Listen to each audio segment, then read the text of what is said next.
Selamat sore. Assalamualaikum warahmatullahi wabarakatuh. Apa kabar? Masih semangat? Jam-jam kritis, jam-jam tertiup angin kalau kata anak saya. Baik, tadi janjian ini mau naik bareng atau gimana? Kayaknya minta dipanggil lagi satu-satu gitu ya.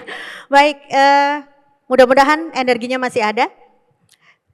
It's my great honor and privilege to welcome you all di sesi yang super serius. Tapi kita berusaha untuk santai, berjanjian tadi dengan para panelis. Jadi sesinya bicara mengenai future workplace, redefining work with innovation, flexibility and well-being. Saya mau mengundang rekan-rekan saya.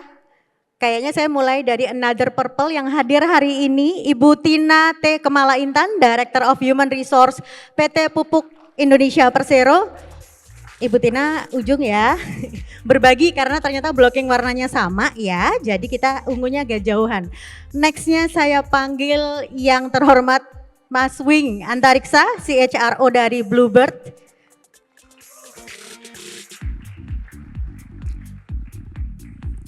Sebelah sini, baik. Kemudian last but not least, Ibu Sandra Kosasih, Chief of Management BSD Office and Chief of Education Business Development at Sinar Maslen. Boleh tepuk tangannya yang kompak sekali lagi boleh? Oke, baik. Agak anget ya kita, silahkan dipegang masing-masing mikrofonnya. Baik, apa kabar? Sesinya agak-agak berat karena agak-agak terakhir ya. Terus supaya nggak ngantuk, jadi saya perlu bacain lagi nggak bionya, nggak usah ya? Udah panjang ya tadi ya? Atau mau langsung pertanyaan? Kita punya waktu berapa lama? 30 menit. Oke, baik. Saya buka tab saya dulu ya.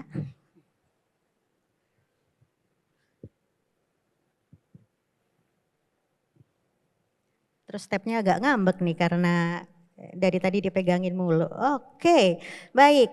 Temanya hari ini adalah tema yang menurut saya cukup berat tetapi cukup kekinian nih. By industri. Mikrofon aman? Aman. Tes. Oke. Aman. Aman ya? Baik. Oke, pertanyaan yang pertama, ini saya minta untuk dijawab oleh 3 panelis langsung. Kita ngomonginnya future workplace, ngomongin hal yang mungkin sekarang menjadi banyak dipertimbangkan. Sejak COVID kemarin banyak yang, kalau dulu kan kita work from home, kemudian pindah ke hybrid, tren dari pertengahan tahun sampai sekarang kayaknya mostly pengen balik ke kantor semuanya. Para pemimpinnya kita pengen balik ke kantor semuanya, tetapi kita mau melihat kalau bicara mengenai budaya kerja berdasarkan pengalaman nih dari masing-masing di company-nya masing-masing. Bagaimana sih caranya perusahaan ini dapat menciptakan budaya kerja yang lebih fleksibel? Dan kemudian juga mendukung keseimbangan work-life harmony, kalau nggak salah gitu sekarang istilahnya yang keren ya. Nah, apakah kemudian ada program-program yang khusus yang disertakan di sana? Mungkin saya boleh mulai dari Ibu Tina dulu yang di paling ujung. Baik, terima kasih kepada Mekar yang sudah mengundang saya dulu. Tentunya saya bercerita pengalaman khususnya di BUMN, tapi mudah-mudahan bisa juga bermanfaat buat yang lain. Karena BUMN sekarang berbeda dengan dulu, di mana tadi mengenai flexi time, flexi place begitu, work from anywhere itu sudah dipraktekkan oleh beberapa BUMN yang memang bisnisnya sesuai untuk melakukan itu. Kami sendiri di Pupuk Indonesia ada flexi time.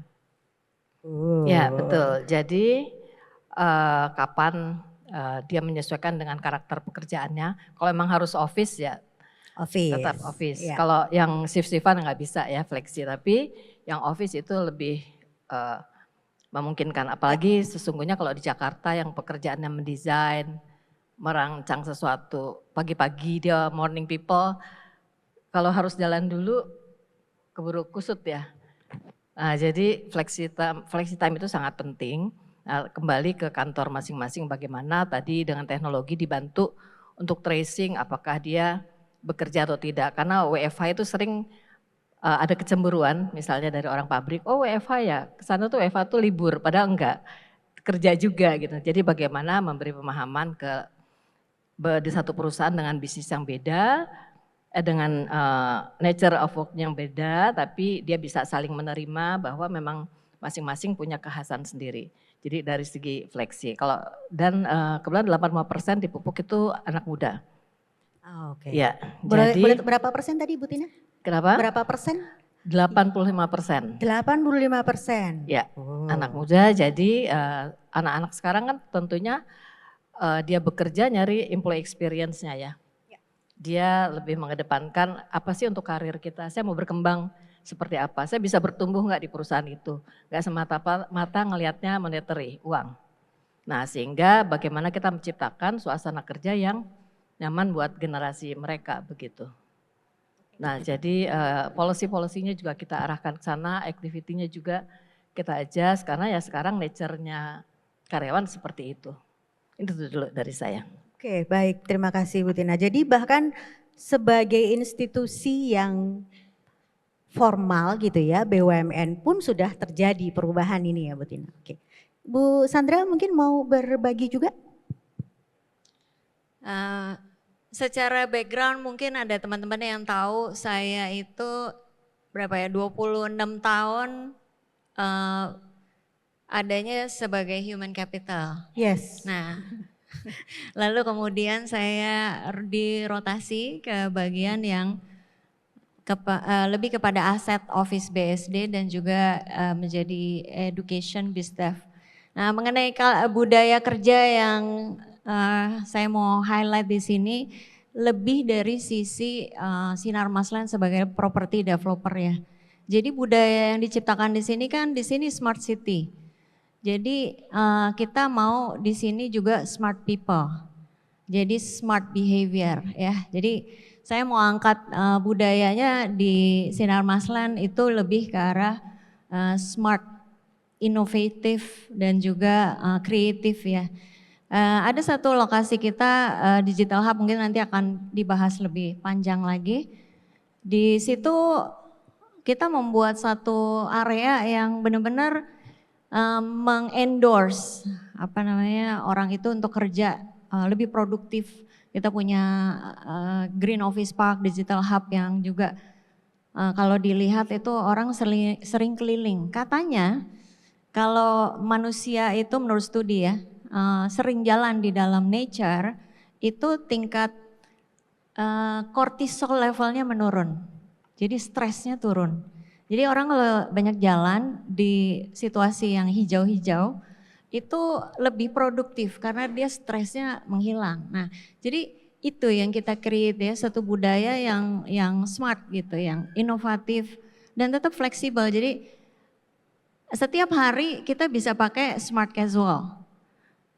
Kebetulan saya pakai hak tapi biasanya pakai sneakers ya. Jadi kenapa? Karena memang itu salah satu budaya juga yang mau dibuat supaya kita tuh lebih ya gercep lah gitu bahasanya ya, lebih mudah bertemu dengan orang di area yang sama, yang pas lagi jalan abis makan siang muter gitu, itu juga kita bisa langsung selain nurunin ngap di perut, kita juga ketemu orang, gue mau ngomong ini nih sama lo, jadi itu udah langsung cepet gitu, kita bisa settle di situ, bisa langsung ya udah yang tadinya mungkin set meeting dulu nggak jadi meeting, nggak perlu. Jadi semuanya bisa fleksibel di situ. So in 1 minute or 2 minutes kita udah bisa, oke, gini ya, oke. So it's done. Jadi itu budaya yang kita bikin di tempat Sinar Maslen. Thank you. Baik, seneng ya jalan-jalan lihat hijau-hijau gitu, terus langsung fresh. Langsung dapat energi baru gitu ya. Ngantuknya hilang, kekenyangan makan siangnya juga ya kan. Pak Wing, a different industry. Different industry. Ya. Challenge-nya dan ceritanya Pak Wing? Unnecessary different answer. Saya suka pertanyaannya. Bagaimana membangun budaya yang fleksibel sehingga menciptakan work-life balance. Tapi Mbak Rani bilang work-life harmony. Jadi memang work and life itu nggak perlu dipertentangkan seolah-olah work is not part of life. Ada yang bilang life integration, work and life harmony, I think it's good. Dan untuk menciptakan work and life harmony atau life integrations, fleksibilitas itu adalah salah satu, bukan satu-satunya. Nah sebelum bicara budaya, saya rasa memang setelah pandemi banyak organisasi yang mulai fleksibel, sesederhana dalam menetapkan target atau tujuan. Kalau zaman dulu bikin target itu jangka panjang 5 tahunan. Sekarang bikin target 2 tahun setahun, being fleksibel karena threat atau ancaman itu uncertain. Jadi bikin target juga sekarang kalau di board itu ya punya target jangka panjang tapi being fleksibel bahwa akan ada adjustment dalam 1 tahun atau 2 tahun. Itu kalau kita berangkat dari organisasi. Nah kalau kita berangkat budaya untuk karyawan, Bluebird is a true blood blue collar company. Karena pengemudi kita pakai bajunya biru dan bisnis kita 24/7. Jadi kalau yang dimaksud dengan fleksibilitas itu adalah bisa bekerja di luar mobil, saat ini secara regulasi dan teknologi belum memungkinkan di Indonesia. Masih butuh driver beneran ya di dalam mobil. Tapi bagaimana dengan back office? Itu yang jadi tantangan karena seingin-inginnya kita membuat ada fleksibilitas, kita juga perlu sensitif untuk teman-teman yang di frontliner dan teman-teman yang ada di back office. Sehingga setelah pandemi kita review setelah setahun akhirnya kita back to the office. Jadi kita full WFO. Apakah artinya kita nggak fleksibel? Enggak. Dalam beberapa hal kita bisa terapkan fleksibilitas. Baik dari cara kerja, tadi Bu Tina sama Mbak Sandra bilang cara berpakaian gitu ya. Itu yang lagi kita susun juga. Kemudian juga tukar libur, tukar cuti. Jadi banyak hal kalau di teman-teman HR mungkin lebih kreatif. Bagaimana being flexible, kebetulan ada teman-teman kita juga, Mas Dudi, Mbak Meti itu kreatif bikin flexibility dalam HR. Itu banyak sekali contoh-contoh yang bisa diterapin. Nah, I think message about work-life harmony jadi isu, itu sebenarnya lebih banyak ya di kota besar di Jakarta, Surabaya. Kalau di daerah tempat lain kayaknya enggak, BSD mungkinnya enggak ya. Jadi I don't think it's company issue, I think it's national issue.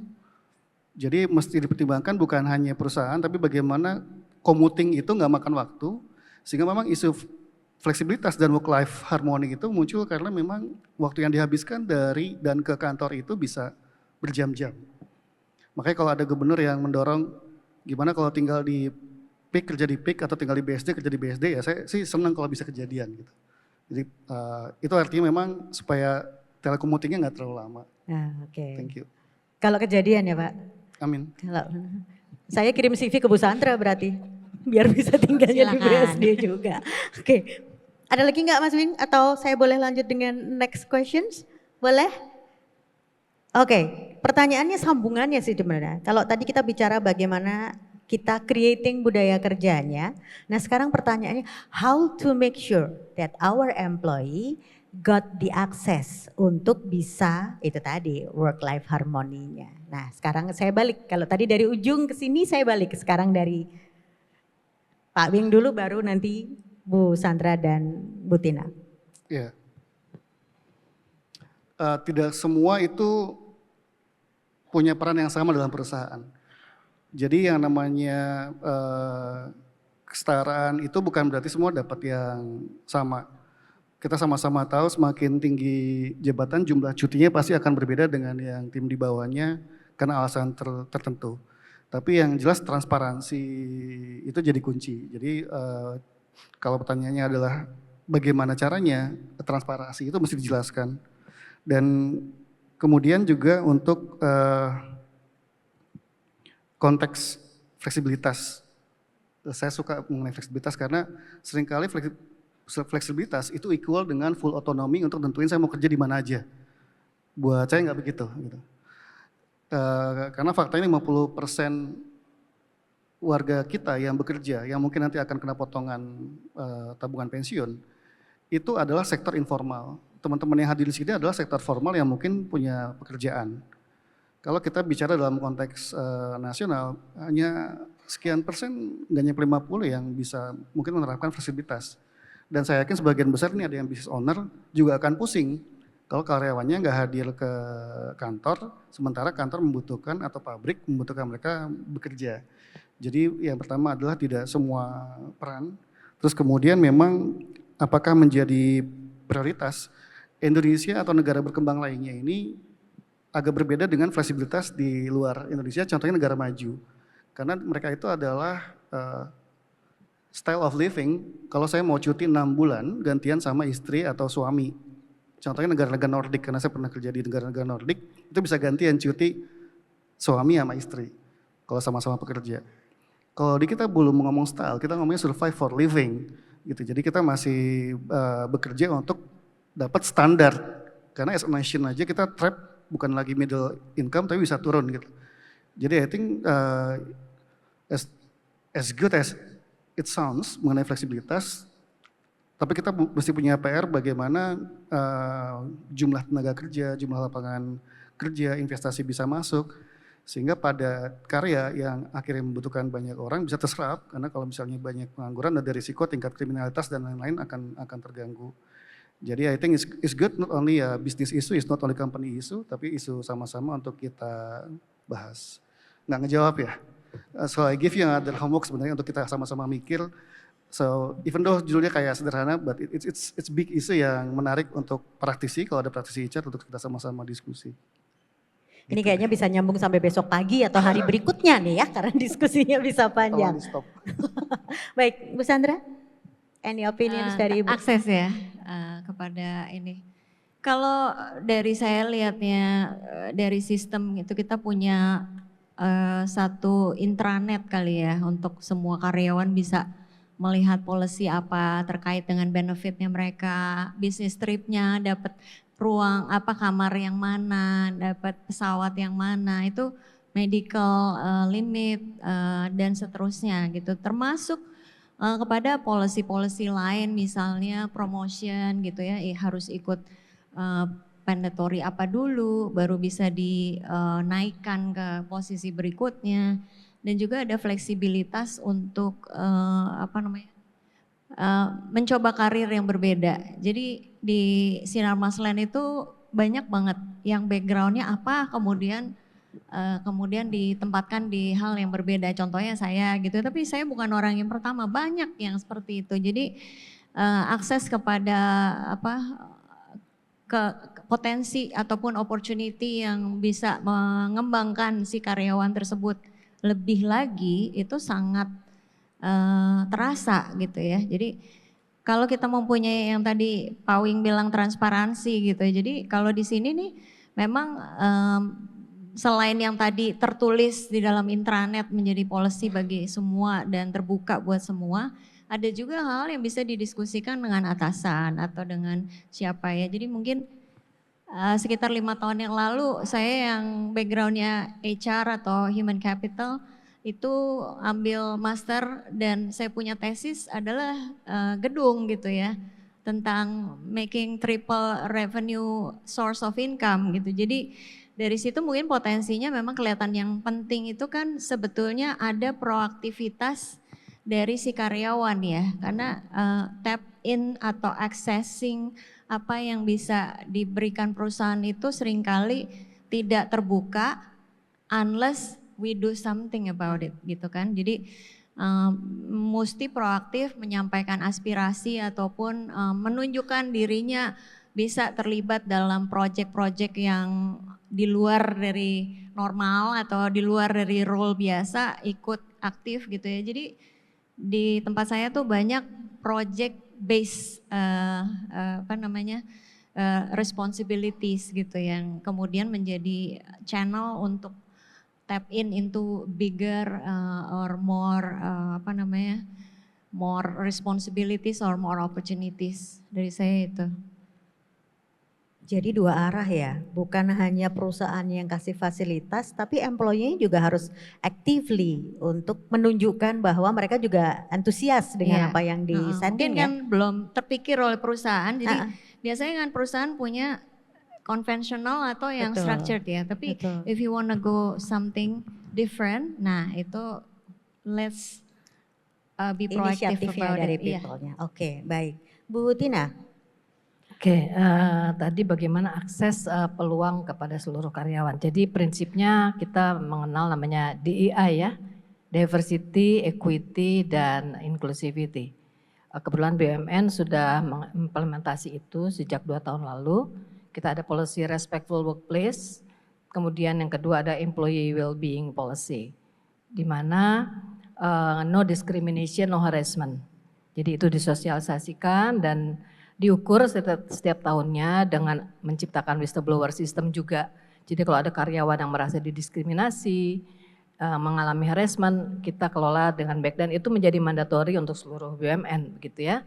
Saya kira sekarang udah harus seperti itu, perusahaan tidak bisa lagi melakukan yang namanya diskriminasi, baik karir maupun peluang kesejahteraan.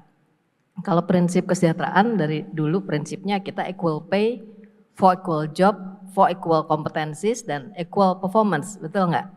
Jadi pembedaannya dari situ gitu. Jadi dari segi komben pakemnya di dunia ke-SDM-an seperti itu. Jadi bukan mendiskriminasi berbasis hal-hal di luar yang tadi ditetapkan. Dari segi karir tentunya banyak perusahaan yang sudah menerapkan dual career. Yang tadi project base, even dia di project tapi dia dilatih leadershipnya. Jadi bukan mindsetnya kalau jadi leader itu harus di struktural. Sekarang BUMN pun sudah tidak mengenal banyak kotak. Ya kita memapas sekian level kotak, kalau memang karakter pekerjaannya itu isinya knowledge worker, kenapa harus banyak kotak seperti itu. Tapi dia bisa di project-project itu, baik dia di project maupun di struktural, dia akan di develop managerial leadershipnya di develop juga, kecuali dia jadi individual kontributor sejati. Bahkan karirnya bisa lintas ya, dia mau jadi fungsional, non struktural, non manajerial, atau dia mau di manajerial seperti itu bisa. Berikutnya adalah dia mau lintas fungsi atau enggak, antara kepentingan perusahaan sama kepentingan karyawan. Sebagian karyawan mungkin dia lebih ngikuti, oh saya inginnya ke sini, tanpa sebetulnya dia tahu keunggulannya tuh di mana ya. Kebetulan saya dari background psikologi, jadi kadang-kadang karyawan itu suka ngikuti, inginnya ke sini. Setelah di mapping, setelah di profiling ternyata dia unggulnya di tempat lain gitu. Nah ini harus ada kompromi antara perusahaan dengan yang bersangkutan. Artinya apa? Kalau dia mau ngejar apa yang dia minati, tapi keunggulan yang nggak di situ, berarti effortnya harus berlipat-lipat untuk bisa perform sama orang yang memang udah jago di situ gitu ya. Nah, jadi dari segi kesetaraan, dari segi karir, dari segi komben, udah ada sesungguhnya pakem-pakem yang digunakan oleh manajemen dan karyawan sebaiknya tahu itu gitu, sehingga dia bisa optimal, bisa maksimal berkarir. Saya sendiri bukan tipe orang yang dari awal sampai pensiun di situ gitu, pindah-pindah gitu. Jadi mungkin di sini juga ada yang tegak lurus ya karirnya di satu tempat, tapi juga ada yang berpindah-pindah. Nah, tapi dimanapun mau di swasta, multinasional ataupun BUMN, prinsip-prinsip tadi saya kira itu dianut oleh para praktisi human capital ya, how to attract dan how to retain karyawannya yang unggul seperti itu. Itu dari saya. Oke, baik. Kalau berdasarkan penjelasan tadi, saya bisa sekalian menyimpulkan bahwa ini tidak cuma bicara untuk the current employee ya. Ini juga pasti diterapkan dari kayak kalau kita mapping ini misalnya plan untuk how to attract the next generation untuk ke karir di dalam organisasi. Pendekatannya kurang lebih pasti sama ya? Hampir serupa lah ya kurang lebih ya? Mungkin saya tambahkan sedikit. Boleh, silakan. Kalau state owned enterprise atau BUMN, ini Pak Wing juga alumni BUMN. Ada BU dan MN-nya gitu ya. Nah MN-nya ini kan milik negara. Jadi dalam konteks how to attract, kita akan mengambil, akan meng-hire seseorang yang memang mau, jadi kalau tadi dikaitkan dengan pertanyaan pertama, work-life harmony, untuk orang BUMN mungkin kalau diterjemahkan work-life balance itu nggak dapat. Buat kita itu sebuah kemewahan ya, bisa ngatur 8 jam. Tapi bagaimana di waktu yang tersisa itu kita bisa membalanskan antara kepentingan domestik, rumah tangga, keluarga dengan kepentingan pekerjaan. Karena BUMN kita 24/7 istilahnya, 24 jam 7 hari.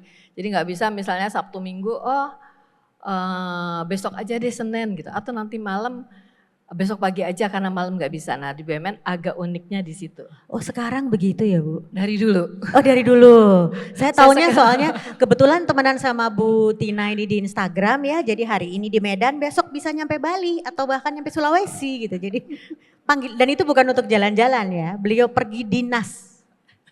Jadi memang dari dulu gitu ya? Ya, jadi Cuma kalau dulu nggak kelihatan mungkin ya Bu ya, nggak banyak yang bercerita bahwa 24 jam 7 hari itu tuh belum terceritakan mungkin ya. ya, jadi kalau kita ngerekrut karena BUMN pasti ada pertanyaan, Anda punya restriksi dari segi waktu atau mobilitas tidak? Biasanya kalau ada, nah itu kita jadi pertimbangan. Karena ya itu, kalau bisa instruksinya hari ini selesai kemarin gitu. Gitu. Kupikir Ya, jadi startup aja Bu yang begitu. itu joke-nya kita ya, artinya ya harus ready setiap saat. Mungkin agak beda nature-nya dengan di private gitu ya, tapi namanya BUMN punya negara ya ada idealisme yang lebih dituntut begitu ya untuk mengutamakan kepentingan negeri dibanding kepentingan pribadi. Itu udah menjadi mandatori begitu. Untuk siapa tahu yang ada yang berminat ke BUMN, saya beri gambaran kira-kira itu challenge-nya kalau bergabung di BUMN. Baik, saya agak deg-degan nih waktunya cepet banget. Jadi ada beberapa yang terpaksa saya skip sedikit. Saya izin lanjut ke Bu Sandra. Bu, Digital Hub. Ini yang paling terbaru, bener gak sih? Paling terbaru yang sekarang lagi happening untuk di area BSD. Sebagai warga BSD sonoan dikit. Saya banyak mendengar cerita. Nah, boleh diceritain nggak sih Bu tantangannya yang dihadapin sama perusahaan gitu saat pertama kali menginisiasi gitu untuk membangun digital hub ini dengan adopting teknologi baru untuk di tempat kerja. Karena saya yakin banyak cerita menarik ini pada saat persiapan dan sekarang sudah mulai berjalan nih Bu. Boleh dibagi nggak Bu? Ya, jadi digital hub itu sebetulnya bisa dibilang tempat ataupun bisa dibilang ekosistem. Ya, jadi di challenge-nya untuk mendevelop satu area yang terasa digital ya. Jadi judulnya aja udah digital hub. Tentu di situ mengumpulkan nama-nama atau company-company besar, baik itu yang sifatnya memang digital company, startup maupun talentnya. Karena satu hub atau satu ekosistem itu tidak bisa berdiri sendiri ya. Jadi artinya kalau ada perusahaan di tempat kita, Microsoft, NTT, AWS, NEC, kemudian kita juga punya Traveloka, kita punya Apple Academy, Monash, Active8, seterusnya panjang ya. Itu bukan bisa dikumpulkan dalam sehari. Bukan kayak job fair kita kumpulin, digital fair atau apa gitu ya. Tapi itu perlu kerja keras. Jadi challenge-nya memang bagaimana menyampaikan mimpi Sinar Maslen untuk mendirikan digital hub itu kepada calon yang akan hadir. Dan apa sih mimpinya kalau misalnya kita punya smart city, kita punya smart ecosystem, kita punya smart people, kita punya smart ini dan itu ya, smart home, smart even even for the people smart career gitu ya. Karena begitu ada di dalam ekosistem digital hub ini banyak manfaat yang akan diberikan kepada orang yang menjadi member dari digital hub ini. Jadi conference yang seperti ini atau seminar-seminar yang sifatnya bahkan free gitu ya sering kita lakukan untuk membuat para warganya yang warga di BSD atau di Digital Hub ini semakin smart. Jadi challenge-nya memang nggak akan bisa selesai dalam sehari dan kita terus membuat orang makin tahu tentang Digital Hub, makin tahu kenapa mereka perlu ada di sini supaya mau dibilang mungkin supply chain ya dari A sampai Z. Startup di sini kita bisa support dengan Living Lab Ventures yang milik Sinar Maslen juga. Terus kita juga punya satu tim ini teman-teman saya dari tim yang digital ecosystem ya ada di depan sini. Ini juga orang-orang yang kerja keras nih mendatangkan connection atau collaboration network baru dan akhirnya mereka masuk ke BSD. Jadi the whole ecosystem itu perlu bukan cuma kita terima jadi, tapi kita yang menginisiasi mimpinya itu menjadi satu kenyataan gitu. Oke, jadi pengen main, pengen main ke kantornya Bu Sandra. Bu Tina mau ikut nggak? Terus ngajakin yang lain. Bu Tina, pertanyaan sambungan dari saya. Kalau tadi bicara mengenai bagaimana di company-nya Bu Sandra ini berusaha untuk kemudian creating something new kan ya, gitu, untuk facilitating Nggak cuman orangnya tapi an ekosistem gitu ya Bu Sandra ya. Nah kalau di Pupuk sendiri gimana nih Bu? Kalau di Pupuk Indonesia the role dari the government gitu, dari pemerintah gitu dalam menciptakan kebijakan yang memang mendukung untuk flexibility ini, ada sesuatu yang bisa di highlight nggak? Ya, mungkin tadi saya sudah menyampaikan kita sudah implement dan employee well-being policy. Di situ kan ada aspek-aspek fisik, mental, sosial, dan finance begitu ya. Nah itu udah mandatori dari kementerian untuk seluruh BUMN menerapkan itu. Jadi flexi time seperti tadi, flexi place. Kebetulan kalau di Pupuk sendiri kita ada pabrik dan juga ada APC kayak membangun pabrik gitu ya bisnisnya. Nah di pabrik sendiri itu semua jenis olahraga ada, dari golf, panahan, apalagi. Ini teman-teman saya ini dari, coba berdiri dulu yang dari Pupuk coba. Mana nah nih ini timnya Bu Tina? Serikandinya Pupuk, nah ini tim SDM-nya. Oh, Kebetulan yang tepuk hadir tangan hari ini dong, yang perempuan. teman-teman. Muda-muda semua ya. Nah jadi di pabrik tuh enak banget gitu, semua fasilitas ada, ngembangkan hobinya. Jadi tadi work life balance, work life harmoninya dapat walaupun tinggalnya di Bontang, tinggalnya di Lok Sumawe seperti itu ya.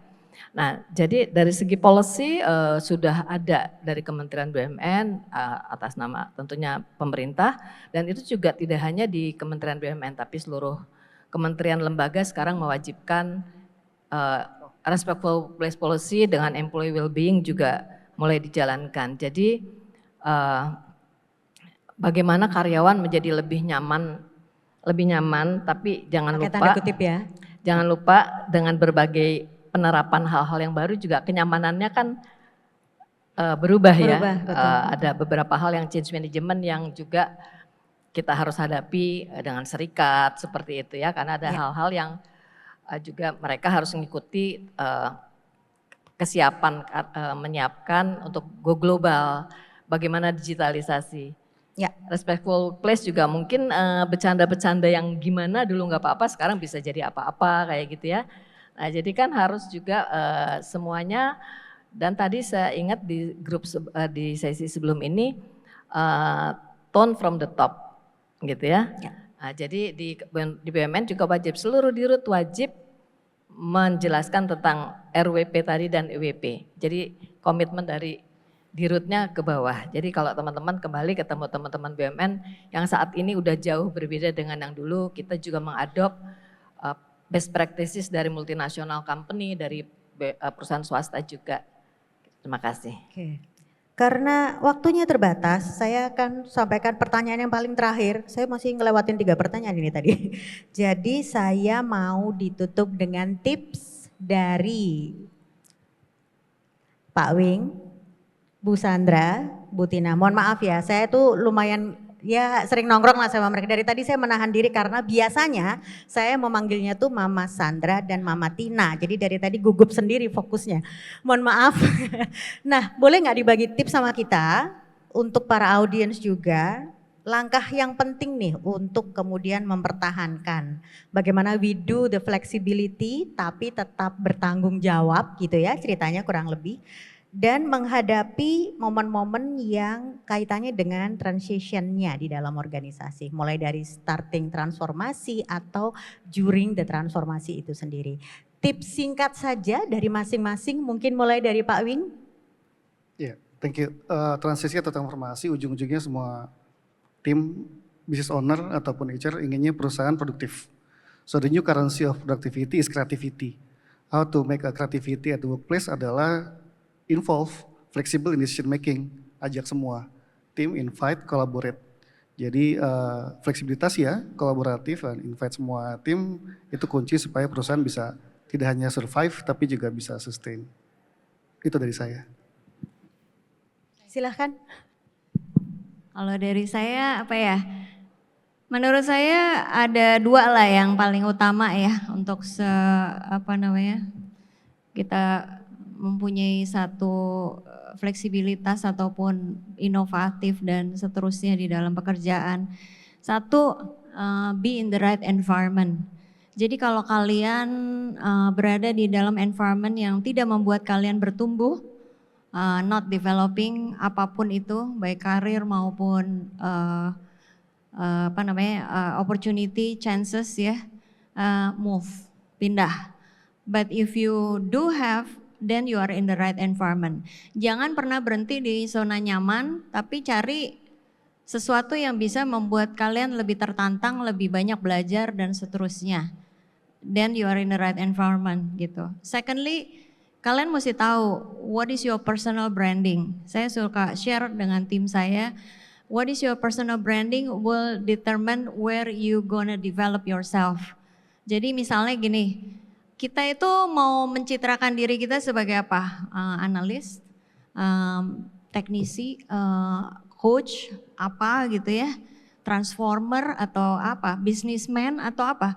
Dan kalau kalian udah tahu itu, kalian akan jelas jalur karirnya mau kemana, mengembangkan dirinya kemana, mencari opportunity-nya kemana, terlibat di project yang mana.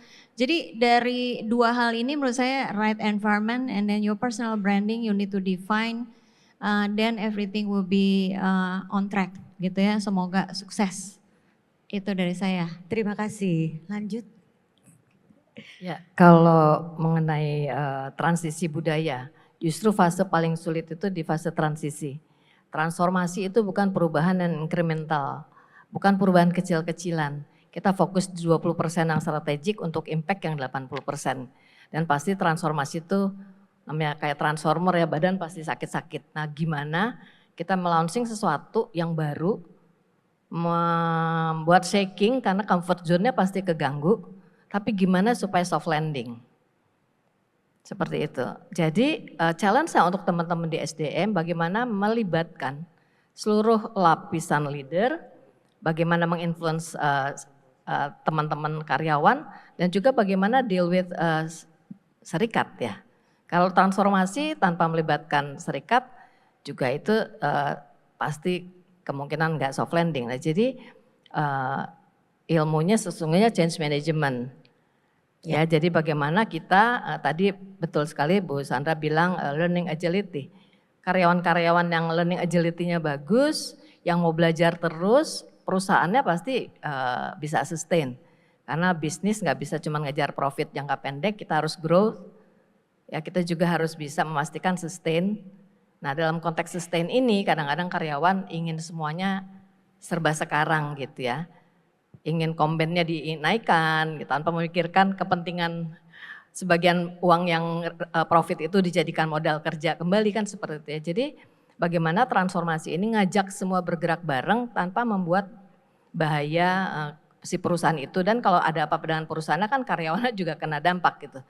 Jadi dalam konteks transisi praktisi SDM saran saya sih banyak dapat exposure, melatih, menjalankan, mengalami change management itu. Terima kasih. Baik, terima kasih. Saya mau menarik satu kesimpulan dengan ini bentuknya hanya kata-kata saja, bahwa apakah kemudian sesuai dengan temanya gitu kan, di future workplace gitu yang akan kita hadapi dan bagaimana kita berhadapan dengan itu. Yang pertama adalah involved, tadi yang disampaikan sama Pak Wing. Kemudian make sure kolaboratifnya terjadi, which include the change management ya kan. Kemudian yang terakhir adalah empowerment, artinya nggak cuma satu arah, semua pihak terlibat. So we are talking about upskilling and reskilling for the whole organization, right? Sebagai penutup dari saya mau mengquote satu quote dari Peter Drucker. Beliau bilang bahwa the best way to predict the future is to create it. Mudah-mudahan diskusi hari ini bisa menjadi inspirasi untuk apa yang kita mau lakukan di masa yang akan datang. Saya Wulan Rani, izin pamit. Terima kasih. Sekali lagi tepuk tangan untuk para panelis kita.